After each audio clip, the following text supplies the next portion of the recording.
Hey everybody, my name is Dr. Blanket, and I'd like to welcome you all to a speed paint style video where we are going to be redoing this plushie.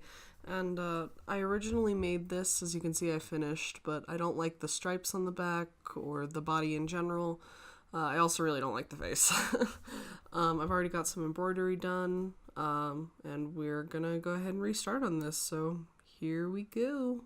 Now I started by going ahead and cutting off the head and taking out the stuffing from the body and the head. And now I'm just gonna go around and unattach all of the stitches all the way around the body. I am keeping the legs and the arms because I really liked how those turned out. And it was just the body that I was having a problem with. I will also be keeping the front of the body since I wasn't really having any issues with that, but the back we are scrapping. Now I'm just taking apart the head. We will be keeping the ears in this, but nothing else. And now I'm gonna go ahead and trace some stuff. I just traced the back of the head as well as the little mouth. And now I'm gonna cut those out. I made a little space for the mouth as well, so I will know where to sew it. And I just cut out the mouth, and now I'm sewing the darts on the mouth. And the darts essentially just allow it to have more volume and look a little bit more sticking out. And then I just hand sewed this, the mouth onto the face.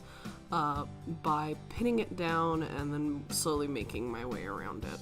Hand sewing takes a while, but it is worth it in the end because it does come out a little bit neater than machine sewing because you can be a little bit more accurate with how you want it to look. So now I've finished the face and I'm just pinning down the ears so that those get sewn in the correct place.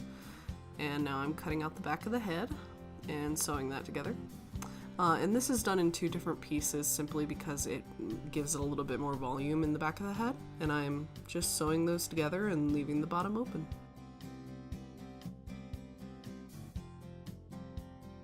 And stuffing the head, making sure I like it, which I do. So now I'm moving on to the body. And I had a difficult time with this at first because I couldn't figure out if I wanted to do it now or do it later, but I decided on to just make an incision and sew it in later. Here I am pinning down one half of the arms and legs and then sewing, and then doing the same to the other side.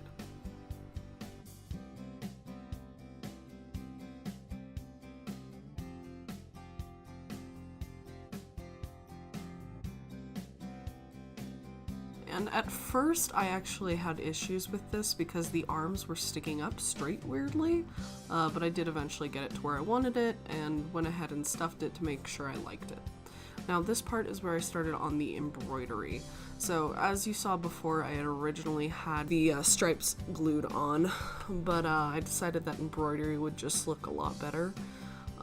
So here I am after I've traced the stripe onto the back with a very light Sharpie. I've gone ahead and started making the outline, and I do this just to ensure that the outline from the Sharpie doesn't get distorted, because that is much more likely to get distorted during embroidery than an actual like traced sewn in one.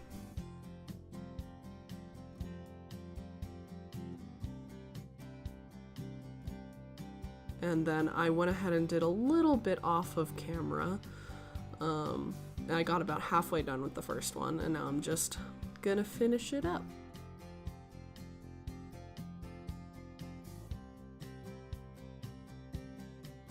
I think that's one of the most difficult parts about hand embroidery, is just making sure that everything works the way you want it to, and that the shapes don't come out all wonky. I know I had a really hard time with the second stripe, which I did off camera, but I eventually got it to where it was neat enough and I liked it.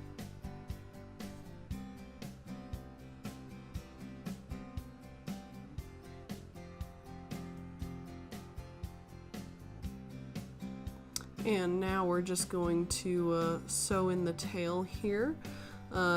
I as I said before, finished the second stripe off camera, so I'm just sewing in the tail and stuffing the body, making sure everything looks how I want it to. And now I'm just gonna sew on the head, and I do this by tilting it forward first and then just slowly hand sewing my way around.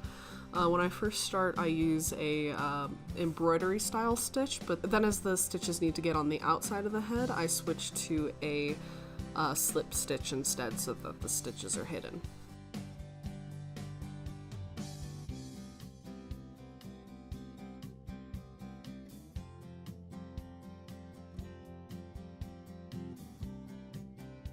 And then as I finish that, I'm going to pull it to the back and tie it off and cut it.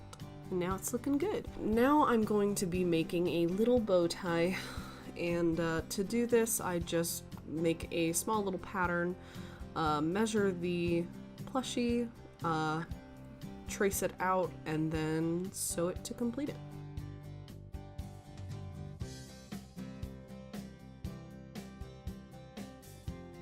And I leave one end open so that I can turn it inside out and do a slip stitch on the open end.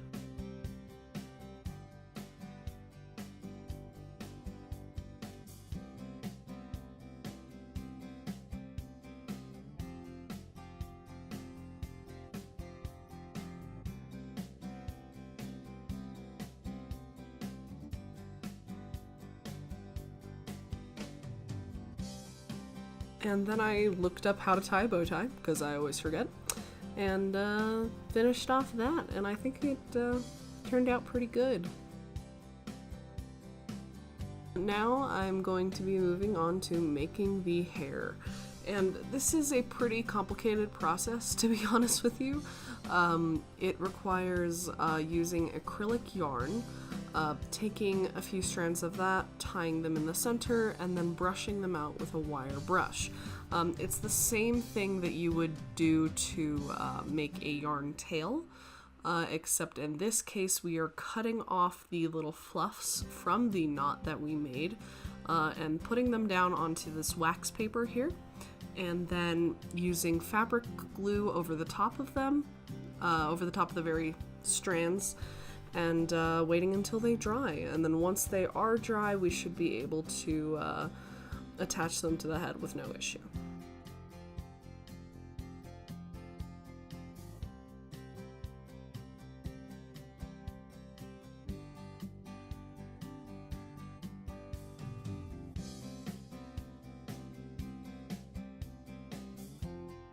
And we are going to be attaching the hair via a base, and usually I just do a small little base. I make sure that the hair accounts for most of the coverage of the head rather than the base, because if you can see the base a little too much, then it looks a little funky, in my opinion, so I try to keep that as hidden as possible. And now we're just slowly attaching the hair to the base with some fabric glue.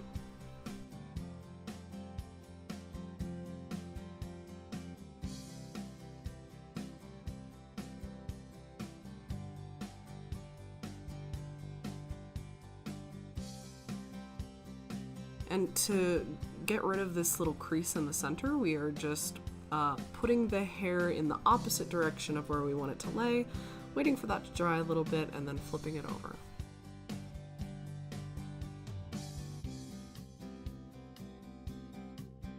Here I am just trimming up the base a little bit so that doesn't show through. And now we go around, brush it out, and just trim it to the length that we want it to be.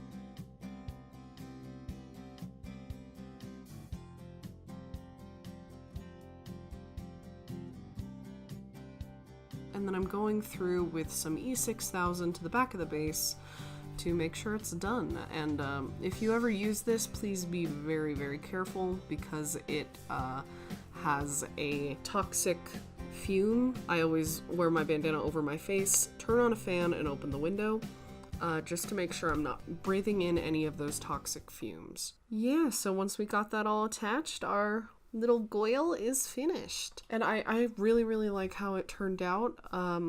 I think it looks way better than the original one did.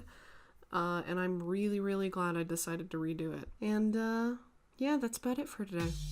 So thank you guys so much for watching. Please let me know if you liked this video or if you hated it.